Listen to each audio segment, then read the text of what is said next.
Let's go now inside the university campuses of Australia. We're often pretty tough on what's being taught and how students are reacting, but you'll be very proud of this next student standing up to what is occurring on campuses around the country. This week, anti-Israel material was being circulated across a number of our universities. In fact, yesterday, the University of Sydney Student Representative Council urged students to stand against the oppression until Palestine is free. That's a quote from them. And there was a flyer too distributed by the University of New South Wales Muslim Students Association, and it said that the Hamas attack was an attempt to reclaim Palestinian land. This is shameful stuff, but our students are confronted with this every day. Joining me now is one of those students, someone speaking out, Monash University student and Vice President of the Australasian Union of Jewish Students, Paris Enten. Paris, great to have you on the program. Thank you for having me.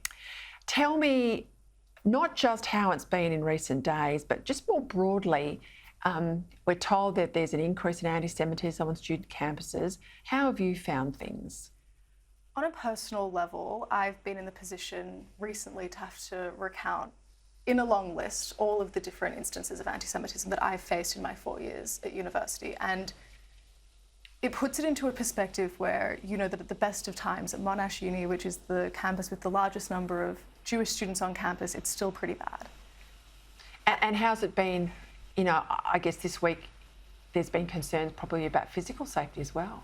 Definitely. At the moment, we're going through a campus-by-campus approach. So we've had some students tell us that things are good, it's business as usual, which is the quote that we're getting, but we don't expect it to stay that way. We are predicting that as public opinion changes to be less sympathetic towards Israel, that'll trickle down into campuses. And yeah, we're looking at how the campus situation was during the Second Intifada, which is the most recent comparable conflict. And it was bad. There was physical violence on campus. Also, I guess you're making the point there that once Israel really does start to fight back, once the boots are on the ground in Gaza, there is a concern that that mood, which is not really with you now, is really going to come hard against you. Yeah, absolutely. And Jewish students know it. They're very scared. We've had a really wide range of reactions from Jewish students, but I think underpinning all of them is fear and trepidation. And we've seen the way that the world responded to this. We've seen the way it's been felt in Sydney. We've seen the way that things have happened all over the world. And yeah, Jewish students are acutely aware of that. Are the universities doing enough? Are you feeling supported by governments in the various, states where our universities are? Yes, actually. I wasn't sure how it would unfold just because everything's happening so quickly, and some universities have taken a little bit longer than others, but I think that's normal given the nature of the situation.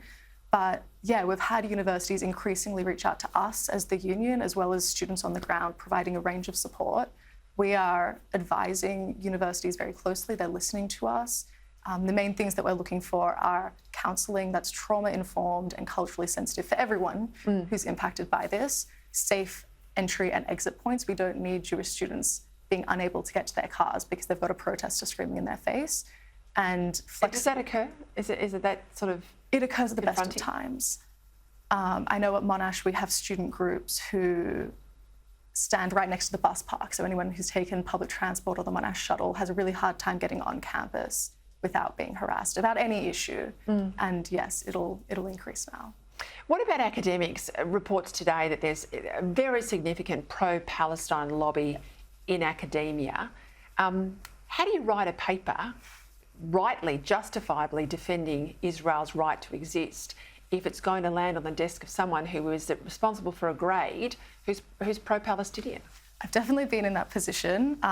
It's not an easy one to navigate, especially for us. The NTU, which is the Union for Academics, they endorse the boycott, divestment and sanctions movement, which is an anti-Semitic movement. So this isn't at all surprising.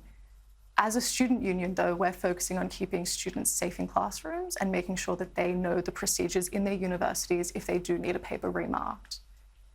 That's what we can do. Paris Enten, thank you.